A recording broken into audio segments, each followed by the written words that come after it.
So in this video, we're going to talk about the secret to confidence, or the secret to being really attractive to women. If you've got tension down, if you've mastered the art of stepping into tension, you can push tension, you can play with tension, but you're still not getting the results you want, then there's usually one missing ingredient, and that's vulnerability.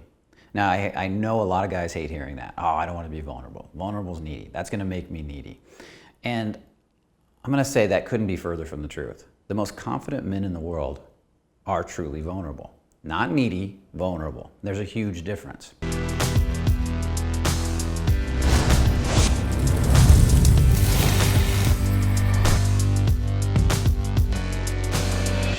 Vulnerability is the ability to express emotions without putting walls up, without putting barriers up. It's the ability to drop down into your body, feel your real emotions, speak honestly, and not ask for validation, not ask a woman to fix you, not beg for her to stay if she doesn't like what you have to say.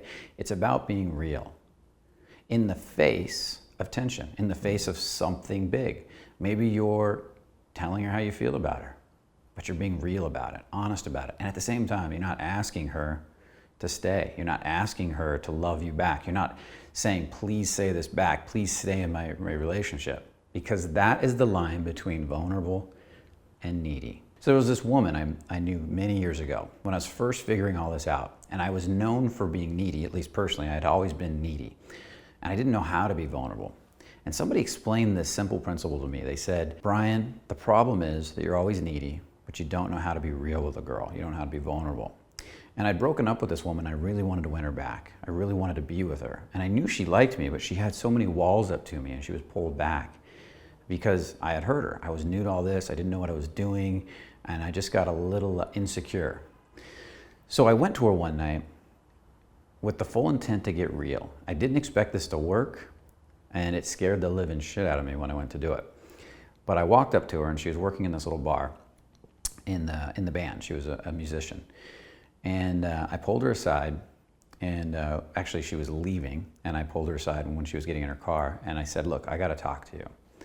And she was nervous. I could tell she was filled with anxiety, and she was racing, and she just kind of wanted to go.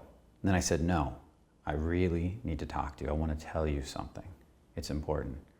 And she heard the vulnerability in my voice. She heard the sincerity in my voice. I wasn't just trying to get somewhere. I really wanted to open up.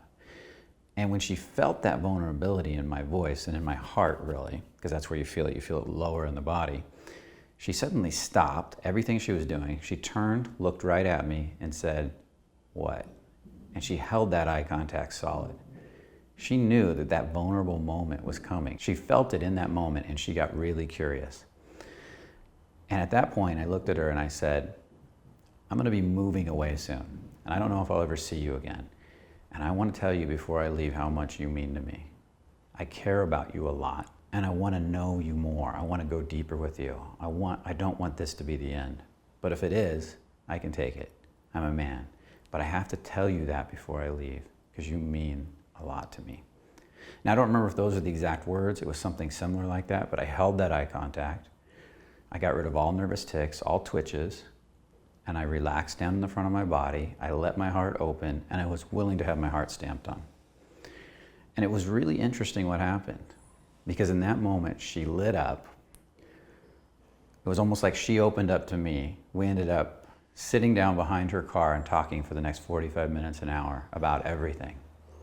And it was one of the most memorable moments because it was so tender, it was so real, it was so deep. But for me to do that, I had to have a lot of confidence. I couldn't ask her to save me.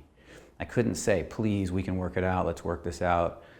I couldn't say, we're meant to be together. I couldn't say any of that. I had to just be real about what I felt, give it to her, and let her do with it what she wants, knowing I could handle whatever she gave me back, knowing that if I was honest and put it out there, that as a man, I could stand in the midst of my strength and deal with it. And in that, I drew her right into me. She came to me because I didn't need her anymore and she could feel the difference. Now, to contrast that, the old me would have said, I miss you, I need you, we can work this out, come on, let's work this out. Please, let's just make something happen. And in that, I would have lost her. Because in that, I would be begging, and that's the needy part. That is not vulnerable, that is needy. True vulnerability has strength in it. It has confidence in it. It makes you stronger as a man. It makes you grow as a man. And that's what that did for her. So I want to offer you this understanding of what it is to be more vulnerable and to start developing it. And what I started doing to develop it was, well, a lot of different things. One, I started feeling down the front of my body where the emotions are, because emotions are felt in the body. Thoughts are in the head, emotions are felt in the body. And I started imagining my heart opening like a window more and more and more with everybody I met. I started imagining my heart connecting to other people. And it felt very vulnerable to do that.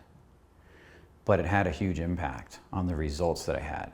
I started, more than even imagining, it was almost like an allowing. I just surrendered to the idea, like I was watching a movie, rather than trying to make it happen.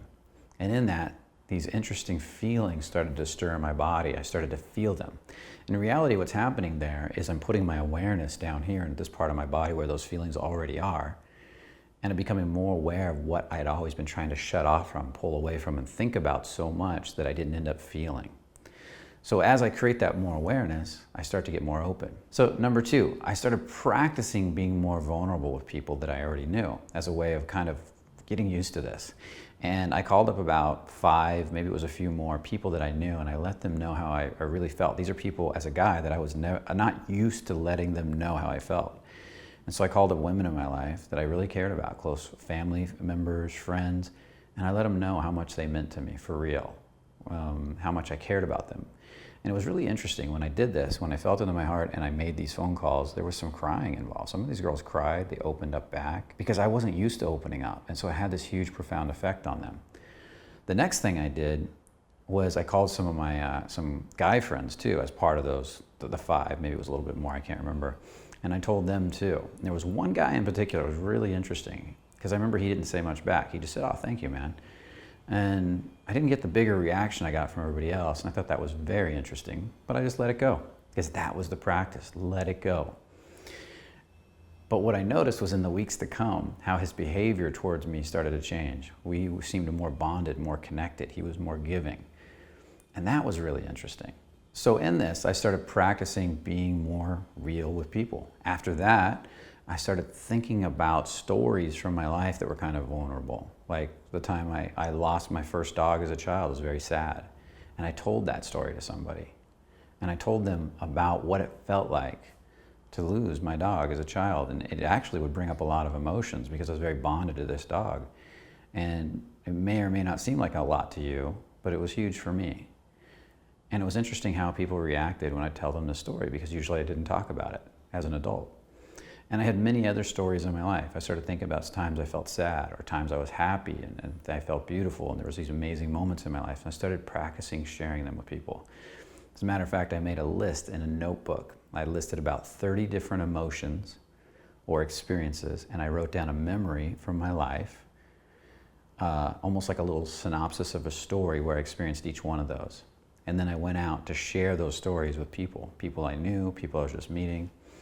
Real stories from my life. And I practiced getting to the emotional point of the story, not filling it with a bunch of data, not filling it with a bunch of noise, but getting right to the emotional point of each one of those stories. And as I got better at surrendering to the vulnerable part of those stories, I got better at connecting with people. I also talked about things that I wanted to experience in the future, and places I wanted to go, things that had true emotional impact on me and why. And I practiced sharing that stuff. And in this, I started to develop this ability to be more real and more vulnerable with people about what I wanted, what I cared about, who I cared about, and why, and what made me sad, and what made me happy. And this vulnerability, as I shared it more and more, created a greater sense of confidence in my body, a greater sense of ability to handle tension, step into tension, play with tension on a regular basis, especially one-on-one with people, connecting, communicating. And that had a major impact on my life. So when I went to share with this girl, a girl that I really cared about for the first time, there was an aspect of that in it. There was an aspect of, this is what I feel, and I'm not afraid to share it. Whether you agree with me, whether you are gonna tell me no, I don't feel that way, or not. Or you wanna be with me, you get excited. Because that's true confidence, isn't it? Being able to share honestly and authentically what you feel deep down inside, in your heart, and be okay with what others think of you, even if it hurts. To be able to say, I'm a man, I can handle it. So I hope you liked this video. Share in the comments below. I'd love to hear what you have to say. I'd love to hear specifically if you actually do these exercises, what your experience is. And if you haven't, make sure you subscribe. And remember, only the confident really live. I'll see you in the next video. The energies at play here. If you want to go out and meet women, you want to get good at approaching women, talking to women, and you're doing it every night as a sense of like, I have to do this. I want to get to where I want to be, but I really don't want to do the actions. I'm doing them because I have to. Then it's going to take and I start yelling and screaming, or I talk quietly, it's going to feel like you're going to feel too quiet, too subdued, and people are going to walk away from you, immediately pull away. I literally watched one of you, I don't remember who, walk over to a group of girls at a bar, and it was thumping and it was loud.